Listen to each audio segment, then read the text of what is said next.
Welcome to the Deep Dive. You know we love to go deep on fascinating topics. Oh, absolutely. And today we're really tackling a big one. That's right. We're diving into The Millionaire Next Door.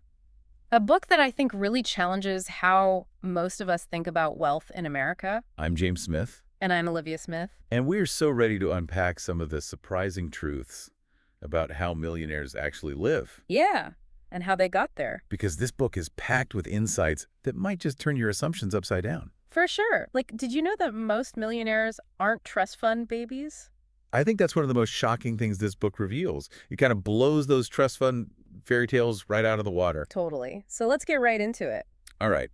The Millionaire Next Door by Thomas J. Stanley and William D. Danko shines a light on. The everyday millionaires. Yeah, the ones you might pass on the street and never realize. Exactly. And it asks what sets them apart.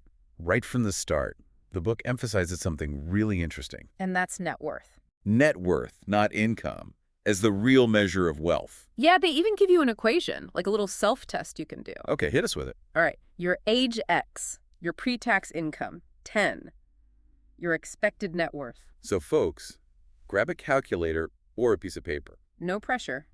But see where you land on that. Now, the book has names for those who are exceeding this benchmark. They're called PAWs. Prodigious accumulators of wealth. Love it. And those falling short are the UAWs. Under accumulators of wealth. Right. But it's not really about labels. No, not at all. It's about awareness. Right.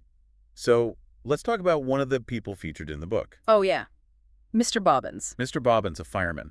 You know, not usually seen as a high-paying career. Not at all, but He has a surprising net worth. yeah, way higher than you'd expect based on his income. Huge paw, living a very modest life. This really shows you that your income isn't the be-all and end-all of building wealth. Exactly. It's about what you do with it. And The Millionaire Next Door really dives into How millionaires avoid that temptation to spend extravagantly. Yeah. So many of them don't fall into the trap of those fancy designer suits or luxury cars. Nope.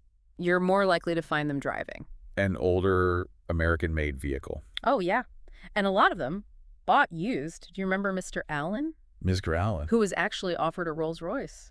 Wait, he was offered a Rolls Royce? Yep, and he turned it down flat. Why in the world would he do that? It just wasn't his style. He was perfectly happy with... His reliable American sedan. Exactly. I love that. Yeah. He knew financial freedom meant not being tied down by those flashy status symbols. So the next time you're tempted by that shiny new car in the showroom, Think of Mr. Allen. think about Mr. Allen. Prioritize practicality, long-term financial goals. Over that instant gratification. Think about what resonates with your values. That's what it's all about. And this really ties in with what the book emphasizes about budgeting and planning. Like having a financial GPS guiding you. Oh, I love that analogy. And Mrs. Rule is such a great example of this. Mrs. Rule, the auctioneer. Yes. Yeah. Who became a millionaire through super disciplined budgeting and planning. Imagine that focus. It shows that. It's not about luck or just happening into wealth. Right. It's about making those conscious choices. Strategic choices. Yeah. And you know, the book actually gives you 4 questions that most millionaires can answer yes to. Oh, I love this part. Lay those questions on us. Okay. First, do you operate on an annual budget? Okay, number 1. Number 2. Do you plan your investments? Makes sense. What's the next one? Do you believe financial independence is more important than social status? That's a good one to think about. And last, but certainly not least, do you enjoy your work? So crucial. Those are some seriously insightful questions to consider. For sure. What stands out to you? All of them, honestly. They each touch on such important aspects of financial success. Absolutely. Think Yeah. about how they apply to your own life. Yeah. It's all about self-reflection. Now, speaking of mindset, one thing the book digs into is how millionaires think. Especially when it comes to investing. And we see this so clearly with Dr. North and Dr. South. 2 physicians, similar incomes. Wildly different outcomes. It all comes down to how they approach money. Exactly. Dr. North, our pa, probably has a really well-thought-out investment plan. Right. Fill us in on Dr. North. He's all about long-term growth, minimizing risk, and steering clear of those get-rich-quick schemes. He knows what's up. Oh, he does. He focuses on investments he truly understands. Like farmland. And its products too, right? Yeah. And he manages his own portfolio. Saves on all those fees. So he's not jumping from advisor to advisor trying to chase those fleeting trends. Yep. Not at all. He's playing the long game. And then there's Dr. South. Our UAW. Not quite as effective an approach. Sadly, no. Bouncing between advisors, looking for those quick wins, and racking up the fees along the way. The book really highlights how that lack of discipline can sabotage your wealth-building journey. Even if you have a high income. It just goes to show how important it is to educate yourself. About investing, have a solid plan. And don't let your emotions make those financial decisions for you. Right. Now let's bust another myth. Hit us with it. Inheritance. I think a lot of people assume most millionaires inherited their money. Yeah, but the book throws that idea out the window. The vast majority are self-made. Isn't that inspiring? It's amazing. Really reinforces the idea that anyone, no matter their Them background, achieve financial success. with hard work and those smart choices. For sure. But what about the people who do inherit wealth? That's a good question. How does that shape their financial lives? Well, that's where the book introduces this concept of economic outpatient care. EOC. Exactly. Right. Which is essentially financial support for adult children. And the book explores both the positives and potential pitfalls of that. It's a really interesting balance. Like, do you remember Mary and Lamar? Oh, yeah. Their story is so striking because their financial dependence really stemmed from all those years of... Excessive EOC. Exactly, and it prevented them from becoming truly independent. It's almost a paradox.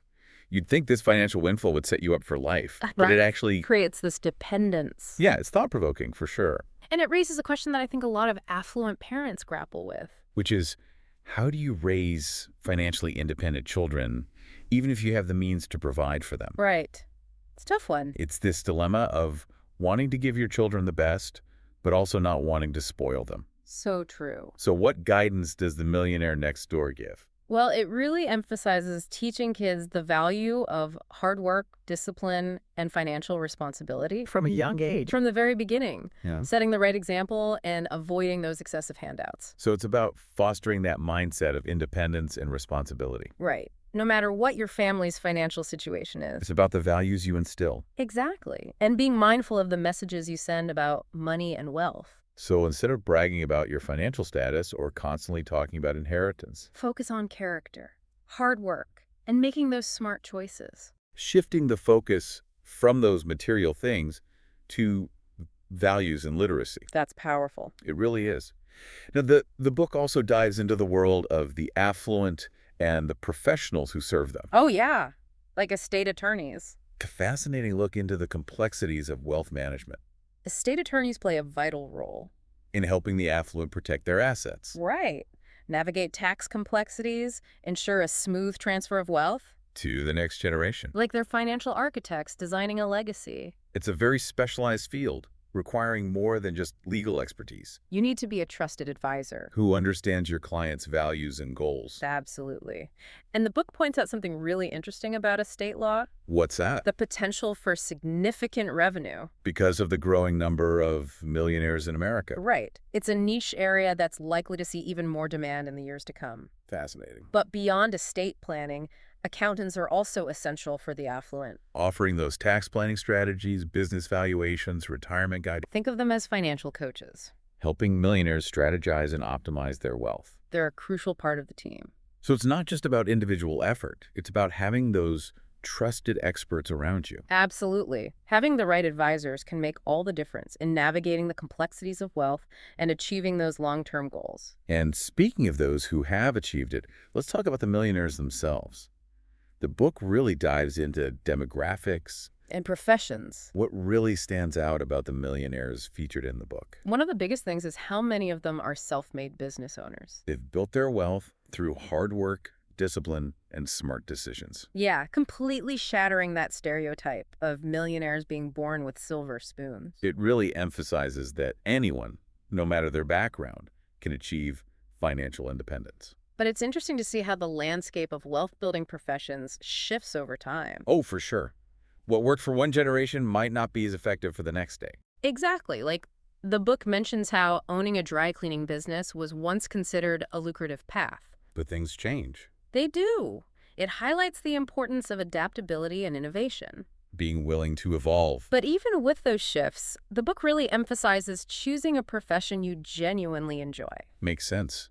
Passion and purpose can be such strong motivators. Especially when you're putting in those long hours required for success. It all comes back to one of those key questions. Do you enjoy your work? If you could answer yes to that. You're more likely to find that fulfillment and stay motivated on your wealth-building journey. Yeah.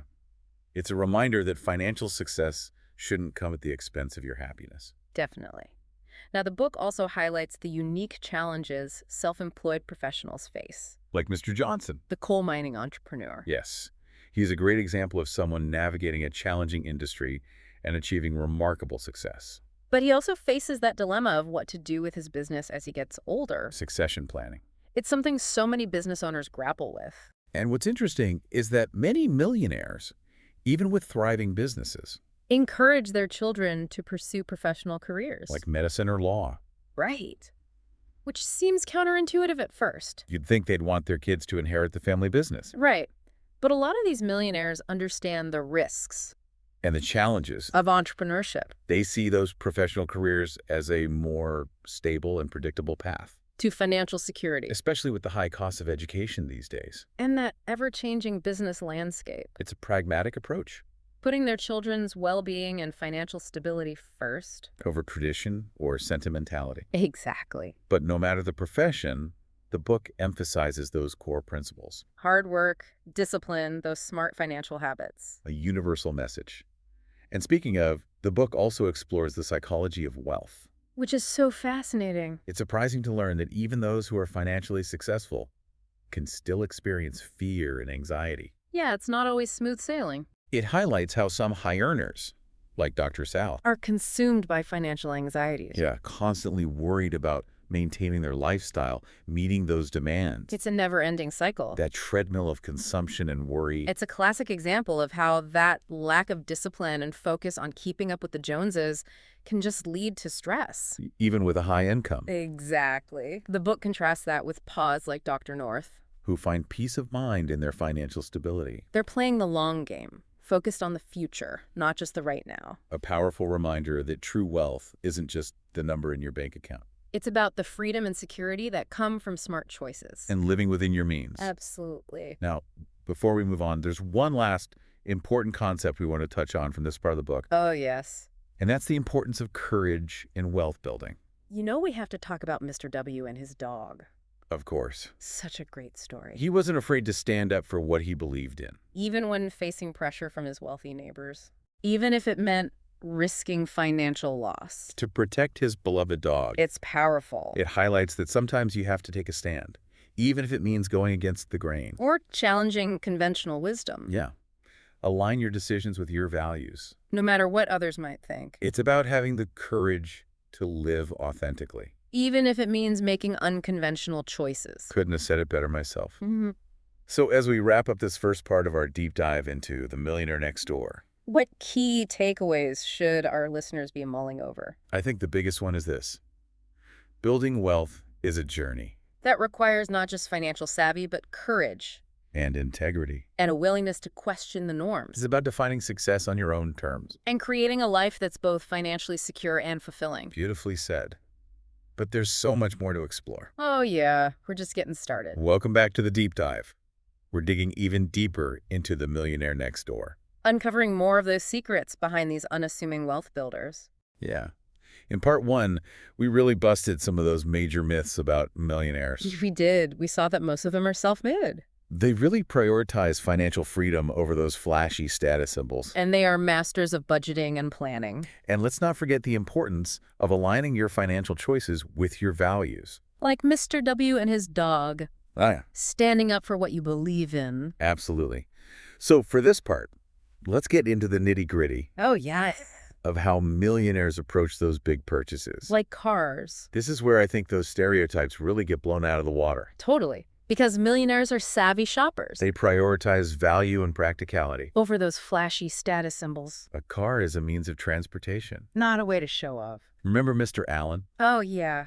Mr. Allen and his trusty American sedan. He turned down a Rolls-Royce. Because it just didn't fit his lifestyle. Talk about challenging conventional thinking. I know.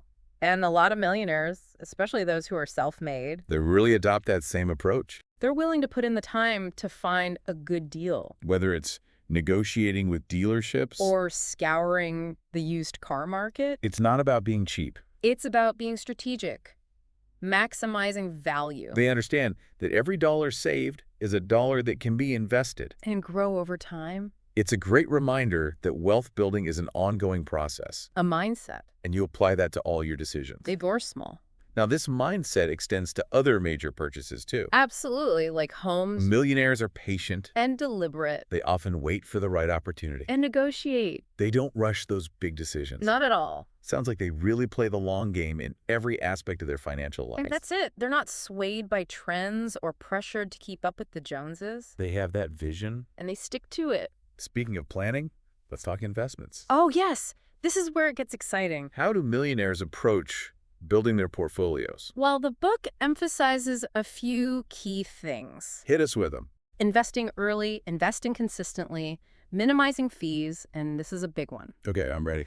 Focusing on investments, you understand. So you're not just blindly following the latest stock market craze or trusting those so-called financial gurus. Right. Think back to Dr. North, our pa, and his approach to investing. Dr. North. He focused on things he understood. Like farmland. And he managed his own portfolio. Avoiding those fees. Patient, letting those investments grow over time. He sounds like the ideal investor. He really does. Now, Dr. South, Our UAW. he kind of fell into some of those common traps. Like what? He was jumping from advisor to advisor Chasing those quick wins. and racking up those fees. He hadn't quite grasped the power of patience and long-term growth.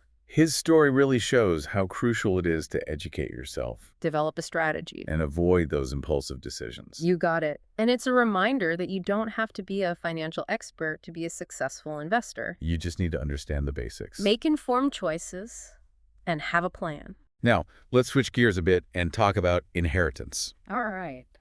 We've established that most millionaires are self-made. But for those who do inherit wealth, It's a different story. how does that impact their financial journey? That's where economic outpatient care comes back into play, EOC? that financial support for adult children. And the book really digs into those potential downsides of excessive EOC. Do you think Marion Lamar's story really illustrates that well? Oh, absolutely. They had so much trouble becoming self-sufficient. Because of that reliance on their parents' financial support. It's a tough balance for parents, right? Wanting to help your kids, but not creating a sense of entitlement. Yeah, or hindering their drive to succeed. The Millionaire Next Door has some wise advice there. Oh yeah? Of what? Teaching children the value of hard work, encouraging them to become self-sufficient. And avoiding the expectation of inheritance. Exactly. It's about that mindset of independence, And responsibility. no matter your family's financial status. Now, let's talk about the professionals who play such a crucial role in the lives of the affluent.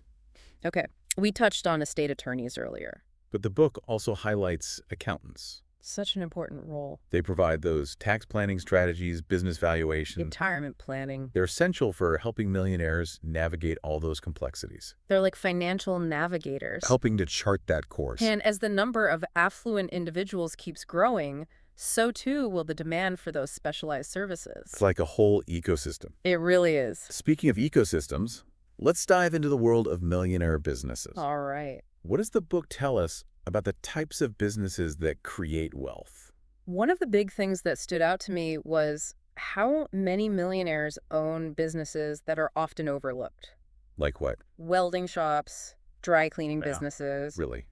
It's not always about those flashing industries. Not at all. They've found success in those niches that others might overlook. It shows that opportunity can be found in unexpected places. For sure. And these millionaires are masters of their craft. Building successful businesses through hard work. Dedication and understanding their markets. So it's not just about picking the right industry, It's about bringing that passion the expertise, and that work ethic. to whatever you pursue. I love that. Ah. And let's not forget adaptability. Oh, that's crucial. The world is constantly changing. Those who can evolve and innovate. They're the ones who stay ahead of the curve. So it's that combination of passion, hard work, and embracing change. That's the formula for success. Now, the book also talks about the challenges of succession planning for those business owners. Oh, yeah. It's fascinating that many millionaires, even those with really successful businesses, Encourage their children to pursue those professional careers. like medicine or law, It seems counterintuitive. I know. You'd think they'd want their kids to take over the family business. Right. Keep that legacy going. But I think they recognize those inherent risks Challenges. of entrepreneurship. They want to make sure their kids have that financial security. In today's economy, it makes sense. Yeah. It's that pragmatic approach again, Prioritizing well-being and stability. over sentimentality or tradition. But no matter their children's path, they instill those same values. Hard work, discipline, financial The responsibility. foundation of their own success. Absolutely. And, these principles apply whether you're building a business. Or pursuing any career path. It's about those core values. Now, before we wrap up part 2, I want to go back to this idea from the book. Okay. The importance of aligning your financial decisions with your values. I love that theme. It really emphasizes that true wealth is about more than just money. It's about living in a way that's consistent with your beliefs and priorities. Finding that balance between financial security and personal fulfillment. It's something for all of us to think about. Yeah. What are we truly striving for? Are our choices reflecting that? The Millionaire Next Door provides a blueprint for financial success. But it also pushes us to think about what truly matters. I think that's so important. It is. Welcome back to the Deep Dive. We're wrapping up our exploration of the Millionaire Next Door, and I'm excited for this part. Me too. This is where we really get into the psychology of it all. Right. In the previous parts, we focused on those practical strategies. Frugality, investing, But now we're going deeper into the minds of millionaires. their fears, their motivations, what really drives them. We saw how even those high earners, like Dr. South, can struggle with anxiety. It's a reminder that wealth doesn't equal peace of mind. Not always. It's fascinating, right? This paradox. It is. The book shows how some people are constantly striving for more. Always worried about keeping up. It's like a never-ending race. That's why it's so important to define your own version of success. And not get caught in that comparison trap. The book really contrasts that with pause, like Dr. North. Who find contentment in their stability. They're focused on those long-term goals. Not just chasing the next thing. It's about finding that security and fulfillment in your financial life. Exactly. And this ties into another theme that I love. Okay, what's that? The courage to go against the grain. We talked about Mr. W and his dog, but there are so many examples of millionaires who defy expectations. They prioritize their values even when it means facing social pressure. It's inspiring to see people stand up for what they believe in. It takes guts to resist those external pressures and forge your own path. Especially when it comes to money, there's so much noise. So much influence. The Millionaire Next Door really makes you examine your own beliefs. What are you truly striving for? Are your financial choices aligned with your values? Those are powerful questions for all of us to consider. I think that's a great point to end on. As we wrap up our deep dive, What are the most important lessons our listeners can take away? I think the biggest one is that building wealth is about more than just money. It's about mindset, Courage, integrity, and living a life that is both financially secure and meaningful. finding that balance between well-being and fulfillment, Exactly. And anyone can apply these principles. no matter your income or background. It's about conscious choices, positive habits, and the right support system. It's about taking control of your financial destiny. Absolutely. So to our listeners, we highly recommend picking up The Millionaire Next Door. Dive deeper into these concepts. It's a book that can truly change your perspective. And empower you to take charge of your financial future. Thank you for joining us on this deep dive We hope you've gained some valuable insights. and inspiration for your own financial journey, Remember, true wealth is about living a life that's rich in purpose. meaning, and financial security. Until next time, keep learning Keep growing. and keep diving deep.